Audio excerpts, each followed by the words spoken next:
unasemaje? Wewe Kasongo, wewe Kaongo, wewe Zakayo. Okay, for one, Gachagua is strategizing. Okay. Come ahead 2027. Young people who have done nothing to deserve death, leave alone injury. I was even about to ask the same question about how is Maraga's aspiration going to affect Matiang'i's also presidential candidacy 2027.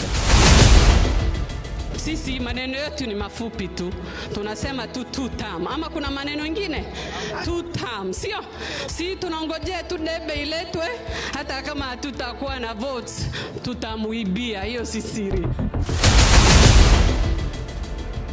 Waite hao wabunge ambao wanasema wataiba kura kwa ajili ya William Ruto waweze kujibu haya maneno. We want to tell wale ambao wanasema wataiba kura, sale Hamisi zote Musalia Mudavadi. But you will have a destroyer. Ruto will send destroyers, you understand? To throw some fires, at least to salvage some votes from somewhere. If he gets, it's fine. But Ruto knows that he has lost majority of Central. This is Dhof Podcast, crafting stories, building brands.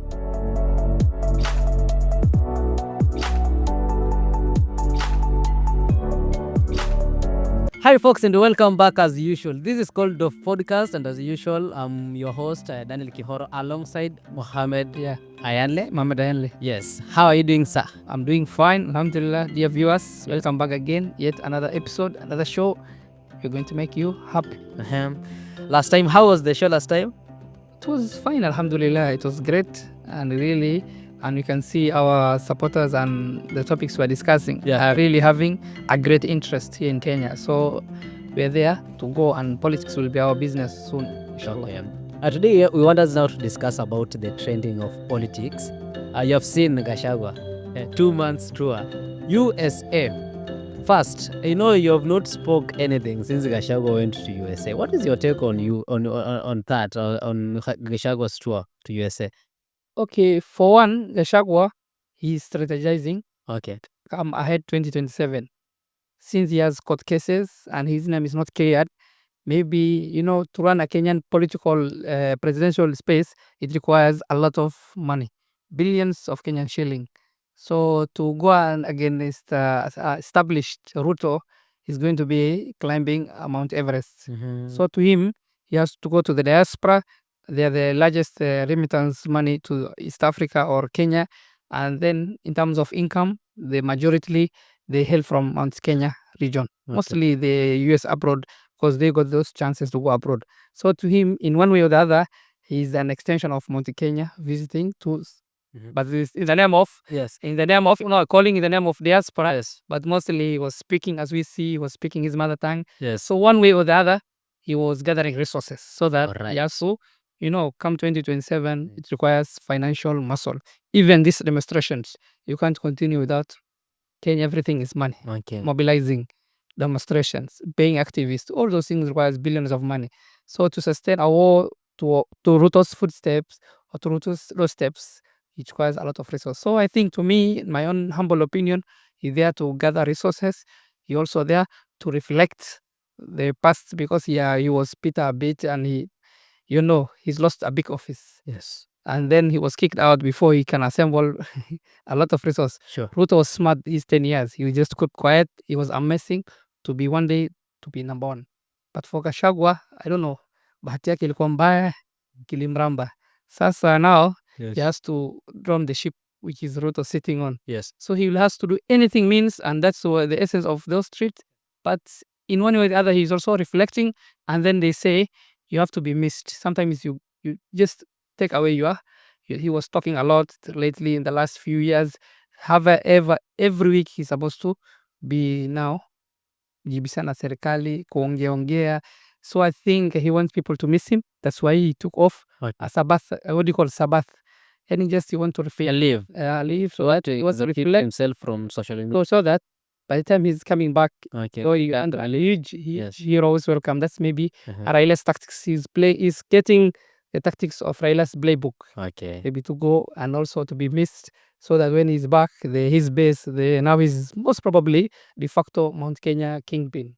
that is acceptable. I'm sure you have been following his step to in USA. I don't want to go to that direction of we are all Kikuyus because we have already talked about it. But I want you now to talk about the reaction. How was the reaction both in USA and also here in Kenya? As we saw some of the media houses and Standard paper, I think, if I'm not wrong, Yes, he didn't got the way he was supposed to be welcomed. sure. By then, he's a good mobilizer. He's a great guy, but sometimes, to my own opinion, he's a little bit Peter person. That's why the real Kenyans, the other diasporas, the other Kenyan, in terms of other regions of Kenya, let me say, mostly, to my opinion, they shine away because they don't want to associate their brand with him. But to his diehard Mount Kenya followers in USA, which are the largest, I think, block in Kenyan diaspora abroad. A lot of Kenyans are diaspora abroad, but I think they make the majority since they were having power for almost 40 years. They could access to US visa. Someone akitosheka hapa anaweza enda nje, si ndio? I think the people of Central are well connected. Yes. And they are business people and they are wealthy. You understand? So he went to his base so that they want him to support. Okay. So I think other bases have reached him because mostly you could see speaking Kikuyu. Yeah, sure. Then that event, others want him. Yes, they love him, maybe other regions. But since he's now addressing his support base, you understand, the Mount Kenya or the Kikuyu nation, Yes. I think they will think this is an affair of Kikuyus. So other tribes, I think, reached away. We have Somali Kenyans, we have Kisis. I don't know, we never saw them, but mostly we could see the Kikuyu attires or the Mount Kenya, which is, I like those people of federal love You have said to show their culture. you have said before you ask the next question. You have said very well that those people who he was to meet them, most of them are Kikuyus. And remember, this is politics. Yeah. For you to squander something from somebody, you must show the interest, maybe, for example. So how do you expect him to speak to them in Swahili? And most of those people were Kikuyu. And maybe, he needs the support from them. Of course, but one thing in Kenya, we are going to the dogs. Why? Alhamdulillah, and it's like a fact. Yes. Kikuyus are the majority here in Kenya. They're the powerhouse. They influence a lot. And these people were near power for almost 40 years. They're the most, in fact, Ruto is not getting a nightly sleeps because of them. Ni watu wa power. And then once someone is empowered, educated, and has wealth, my friend, you can't sleep. So Ruto, we pray for him. At least if he survives these 5 years and he can add 5 more years, Okay. is a mountain to climb. It's also hard to dethrone him. But they're giving him sleepless nights. Not the majority, okay, Kikuyus, but the oligarchs and the billionaires are not happy because to us and to many people, amefunga njia zote. And then, you can't touch a Kikuyu's oxygen Okay. or the Mount Yes. Kenya people. Fine. So I think to your question, once he's up there, he's directly approaching, and his intention first was to meet the diaspora. You understand, the diaspora from Mount Kenya to the diaspora, but always all of them are Kenyan. You understand, and everyone who, when he wants to meet his people, he say Kenyans. Of course, they're Kenyans, but specifically his base. And then when he gets Madakaru also ameenda sijui kama anamharibia, alimfuata na akadeclare her interest to the, also is a question she wants to run. I don't know, but she's a potential also from the community because now everyone is saying there is a wave for anti-Ruto in Central and in also Kenya. And Ruto, to be honest, I do support him, but he has a mountain also to convince. And we know we're going to come. The ODM guys are enjoying their days slowly. They will tell us their day in 2020. When that's they will say which way will they go. You understand? But for now, they're enjoying their fat. About the branding, Yeah. you have talked very well. I know very well that the time that the former Deputy President Rigathi Gachagua spoke Kikuyu to the people in the US, Yeah. the reaction were like, oh, amepeleka ukabila hadi USA, huyo mtu mkabila. Okay, how is that going to affect, how is that going to impact his brand? Is it going to impact his brand negatively? Ama inaenda? To be sincere, Gachagua is never shy away from his tribe. That's a fact. He's proud of. Yeah. You understand? When someone is proud of, it's iko kwa damu. You understand? And then, one is empowered. If the community has money, it has numbers, it has everything. When you're in a big tower or somewhere far, you see others ants naturally. You understand? the law of natural, you understand? So to him, he's carrying the supremacy, the Kikuyu supremacy, that they are the superior in terms of others. Ni kweli, they were enjoying power, Sure. but also others are now at least seeing some light, some development are coming to their regions. But to him, he has invested under the KK regime, that this is a sharing government, a shares government. And Kikuyus honestly contributed 45% of the votes. So hence they demand all the installed projects to continue, which were Barabara ya Uhuru. Uhuru was giving the region a lot of benefit. Now, most of the benefit are going to Nyanza, you understand? Some projects that were going on in that places, maybe, I don't know, they have stopped, or people are saying the national cake will be shared. You understand? National cake means development. You understand? If the pipe was one way, now the pipe is with under Uhuru's time, he could take big loans. Mostly, the Kenya was developing on one side, if you understand, that side of the mountain, Okay. which is quite okay. To them, Uhuru is like the person. It's true. He's doing with some the interest. Every community has an interest, yes. Na hakuna mtu anakataa akiletwa development. Ama if us in Northeastern, we are going to give even one lami for us is a big deal, of which now Ruto has started. That's the reasons we are supporting Ruto. In 10 years' time, we see the Northeastern people, we may develop. That's what we see. But for us, any government that comes in, we're there to support, as long as it's honest, honorable, and they are not doing things that Kenyans don't want. Okay.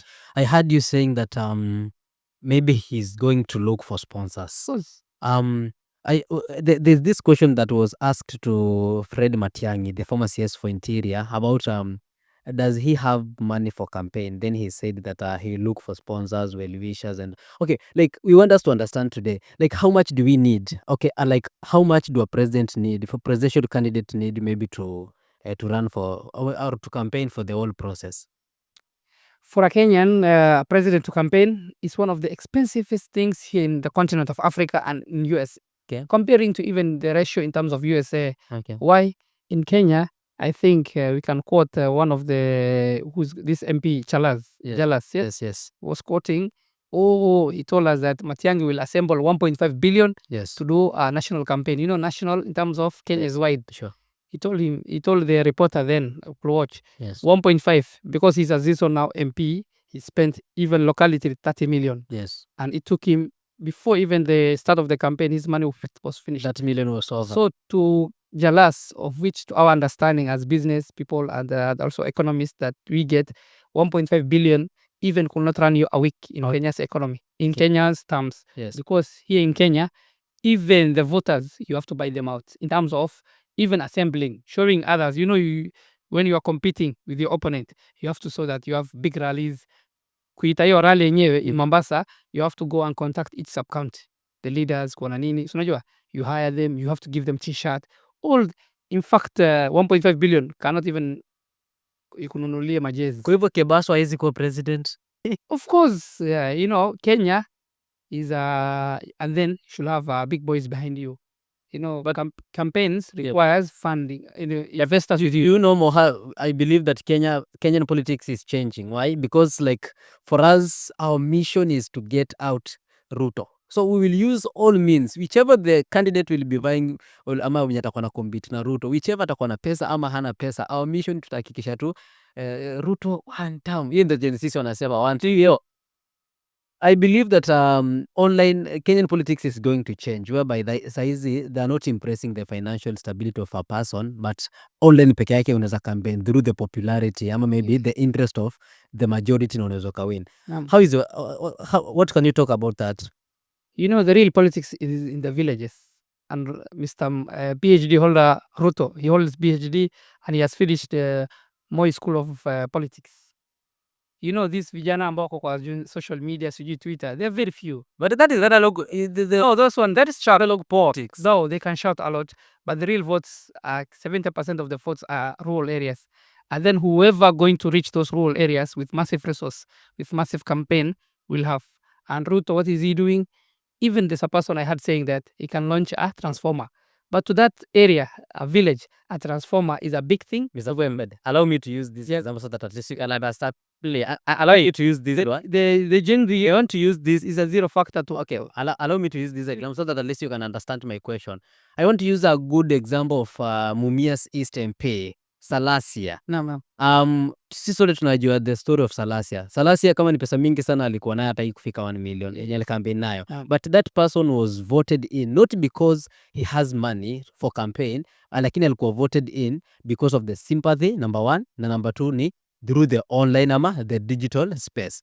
That's why nikasema, like for example, currently we are talking about the one term. Unapata kila mtu anasema tunataka tu tutoe Ruto. Our mission is to get Ruto out of power. Do you think financial stability itamata a lot ama ni the other person mtasimama na Ruto itazafanya hata kama una pesa takebaso tunaweza somesha sisi kebaso sisi tuseme kebaso na tunamtaka sisi na apite. Do you get my point? You know, one thing doesn't change. The forest will be the same, but the monkeys will be different. But in the context of voters, siku ya mwisho wewe umenilipa ngapi nikupe ku? That's 80% of Kenya. And unlike you and me who are educated, who are stable, will choose using wisdom. Okay. Because money is nothing to us, yes? But 80% wenye ambao naenda nyumbani njaa, they will remember the last person who gave them 200 shilling or 500 shilling. So Ruto is well there sitting. Kuna wale undecided voters, that's huge. Na wenye kupewa tumbo lao. Atampa Ruto because of 500 shilling. Because mwingine hajampa, atakuwa na hasira na yeye. You understand the Kenyan way? Kenya is Kenya. Okay. We all Kenyans, we are not coming from somewhere else. Yes. So with the right machinery and the right effort, any candidate against Ruto will have to climb a big mountain. Also, the same Ruto is facing huge mountain also because a lot of votes are getting out of his hand. Unless kwa siasa wanasema 24 hours is a long day for a politics. Anything can change. So all these players, yes. Well, final race, you may see others who are this side will going with Ruto's camp. Others who are with Ruto, maybe the likes of ODM, politics of Kenya. The likes of ODM or the likes of Raila, people can inside them. Okay. Then you will see tomorrow Ruto versus Raila. Although I don't know, plus another. They go again so that they spoil the votes. I see a scenario of 3 big presidential campaigns. Maybe, who knows, the last minute ODM can get out of the ship. And then now they feel they're the right place. At the same time, for now, they want to enjoy the cake. As we went up, I was watching Maraga the other day on a TV's interview, and he has declared that he's vying for 2027. Maraga is among those people who are against President Ruto. Remember, all of us knows the history of Maraga, the former Chief Justice of Kenya. Do you believe Maraga can defeat Ruto? Okay, let's not talk about Maraga defeating Ruto, but is Maraga the best candidate? Can he be a president of Republic of Kenya? You as now Mohamed Ayanle. You know, for Maraga, yes, he, like any other person as a Kenyan, he deserves to be a president. But to be a president also is not a walk in the park. You retire somewhere and then you wake up, you want to be a president. Some others, it took many years. It took them many years, 20 plus years in politics, amassing resources. And Kenya, you can be a good person. But 90% of those who we elect are the crooks. Because they know how to speak to people. They know how to amass resources. They know how to borrow money to invest in politics. Politics itself is a big investment. Sure. But a person who has not invested a lot, he just want to be. Kenya is not in the US.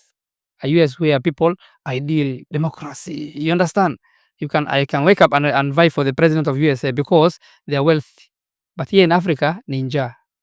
You understand? Who will give him money, or the voter who is going to the last minute going to touch his life? You understand? Hata kwa chini ya maji, the last thing they remember because of hungry. They say a hungry.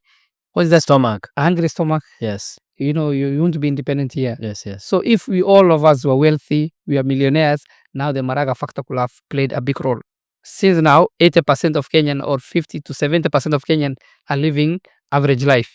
The hustling day to day, hand to mouth. You understand? The last person who oils their meal will say, and the big boys know that the last minute is where to spend money. Not now. Others are wanasema they are practicing the tennis match. Okay. It's a football match waiting them. So Maraga is a genuine guy. He's honest. on matter and qualities of a president. Coming, is also coming from tribe, the Kisi, I think. The minority. Yeah. So that Can be the leader. He'll factor in like he can get 1%, 2%. how is Maraga? 3%. Yes. There's also the Freddy Matiang'i. Yes. If he's I was even about to ask the same question about how is Maraga's aspiration going to affect Matiang'i's also presidential candidacy 2027. Since they're coming from same region, I think between the two, We must agree. they must agree. Okay. Or if they are going to fight, it's like now, it's like putting a name in your CV. You understand? You want to polish your CV that one time you ran, but to amaze to put a formidable force as in Ruto, it requires serious people. Even among the 7, I don't think, unless God is there, unless God's grace, they unite.